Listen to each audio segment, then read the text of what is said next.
Colonel Gaddafi کے بیٹے Saadi Gaddafi کا لندن کے علاقے ہیمسٹیڈ میں موجود شاندار بنگلہ چند ہفتوں میں لیبیا کی نئی حکومت کے حوالے کر دیا جائے گا۔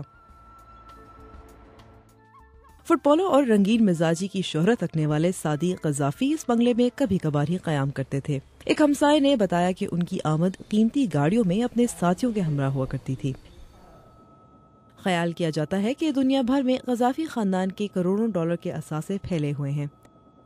اس کی ایک مثال سعدی قذافی کا لندن کے سب سے مہنگے علاقے میں موجود پر آسائش بنگلہ ہے، جس کی قیمت کا تخمینہ 1 کروڑ 60 لاکھ ڈالرز کے قریب ہے۔ These assets are really difficult to find and also difficult to claim back. اثاثوں کی نشاندہی اور بازیابی ایک مشکل کام ہے۔ ہم مختلف لوگوں، نجی اداروں اور حکومتوں کی مدد سے اثاثوں کی نشاندہی اور بازیابی کا کام جاری رکھے ہوئے ہیں۔ رواں سال مارچ کے مہینے میں برطانوی عدالت نے اپنے ایک فیصلے میں سعدی قذافی کو مذکورہ بنگلے کی ملکیت لیبیا کی حکومت کے حوالے کرنے کا حکم دیا تھا۔